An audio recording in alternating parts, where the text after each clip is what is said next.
भगवान श्री रामलला अपने जन्म स्थान पर 500 साल बाद विराजमान होंगे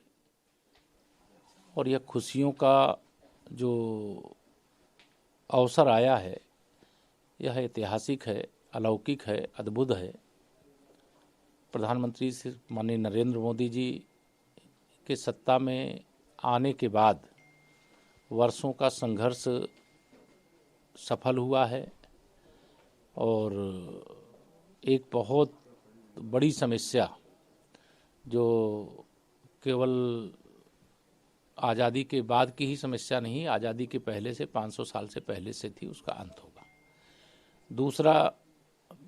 विकसित भारत के संकल्प के साथ 2024 में देश के अंदर आम चुनाव होने हैं और वह आम चुनाव भी भारतीय जनता पार्टी के दृष्टि से भी, देश की दृष्टि से भी बहुत महत्वपूर्ण है। पूरे देश में भारतीय जनता पार्टी की लहर है और हम लोग उत्तर प्रदेश में चूँकि काम करते हैं, इसलिए उत्तर प्रदेश का तो पूरे विश्वास से कह सकते हैं कि इस बार 80 की 80 लोकसभा सीटें भारतीय जनता पार्टी जीतेगी और देश में हमें उम्मीद है कि 400 से अधिक सांसद जिता करके भारतीय जनता पार्टी की केंद्र में माननीय नरेंद्र मोदी जी के नेतृत्व में फिर से सरकार बनेगी। 2024 में जहां आम चुनाव होंगे, जहां रामलला का भव्य मंदिर जो बनकर के तैयार है, जहां रामलला विराजमान होने वाले हैं, वहीं भारत प्रगति के पथ पर निरंतर जो आगे बढ़ रहा है, मेरा विश्वास है कि माननीय प्रधानमंत्री मोदी जी के नेतृत्व में भारत 5वीं अर्थव्यवस्था से तीसरी अर्थव्यवस्था बनेगा। आत्मनिर्भर भारत के दृष्टिकोण से देश बहुत आगे बढ़ चुका है। पूरी दुनिया आज भारत की प्रगति को देख भी रही है, स्वीकार भी कर रही है और कई दृष्टियों से आज जो फिर से मैं ये कहूँ कि 2024 का जिसका इंतज़ार था वो तो आ गया है, लेकिन खुशियाँ अपार हैं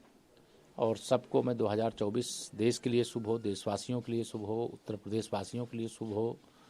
गरीबों के लिए, किसानों के लिए, युवाओं के लिए, महिलाओं के लिए, समाज के सभी वर्गों के लिए शुभ हो और देश की सीमाएं सुरक्षित रहें और पूरे देश में शांति और सद्भाव बना रहे। सर, बिहार में नीतीश कुमार कब? देखिए, मुझे अभी जानकारी नहीं है, आपके केवल सवाल के जवाब में मैं इतना ही कह रहा हूँ। अब जो मुझे परिस्थितियाँ लगती हैं वह यह लगती हैं कि 2024 के लोकसभा के आम चुनाव की दृष्टि से देश तैयार खड़ा है। उसमें कई राजनीतिक उतार चढ़ाव देखने को मिलेंगे और भारतीय जनता पार्टी जहां पहले कमज़ोर हुआ करती थी, हर उस राज्य में मजबूत हुई है। बिहार में जब भी चुनाव होंगे, हमें विश्वास है कि 40 की 40 सीटें भारतीय जनता पार्टी का गठबंधन जीतेगा और विधानसभा चुनाव जब होंगे वहाँ भाजपा की अकेले दम पर सरकार बनेगी।